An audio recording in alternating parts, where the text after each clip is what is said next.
The first step is to identify a hydrant that needs a good painting. Once it's selected, carefully approach it in your vehicle and park alongside it. Here at Aqua, we never like to be an inconvenience. So if possible, find a spot that doesn't interfere with traffic or pedestrians. Once you are parked, you will need to turn on your hazard lights to inform other drivers of what you are doing. Communication is key.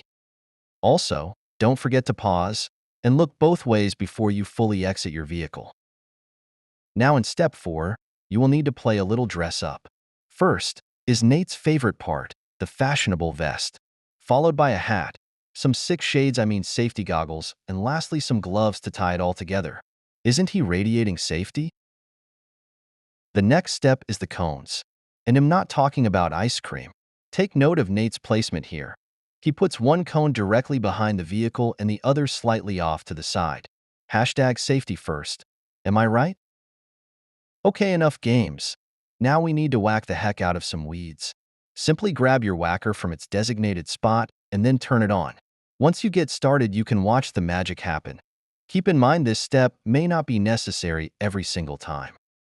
If anybody is wondering how Nate is so good at this, that is because Nate was actually in the lawn care industry before he realized his passion for hydrant painting.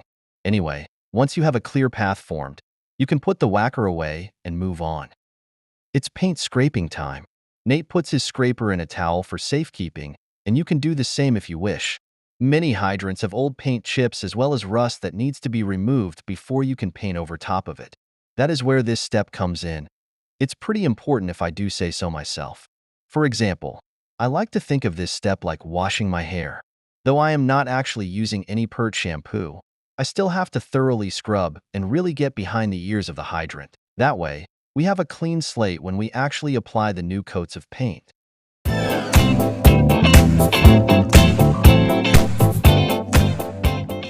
Once you have put your scraper back where you found it, you can grab your sweeper. This part may seem unnecessary, but we need to sweep up the paint chips we just scraped off.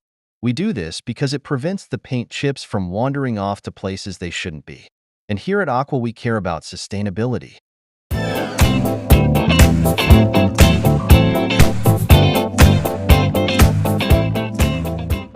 Once you've got the area nice and tidy, your sweeper can go back into the bed of your truck and you can prepare for step 9. Boom! Slam no dunk. Take a second and drink up. Every Aqua employee needs to be thoroughly hydrated on the clock.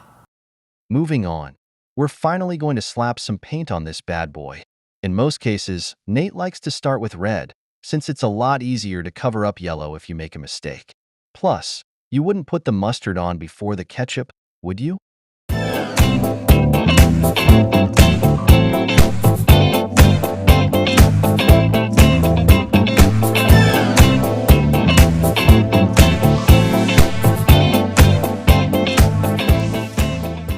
Alrighty, the first coat of red is complete. That sure was quick, wasn't it? It felt like he got that done in just a few seconds. Anyway, now we are going to put our red stuff off to the side and start on the yellow. Keep your eyes peeled, folks. This is the most satisfying part.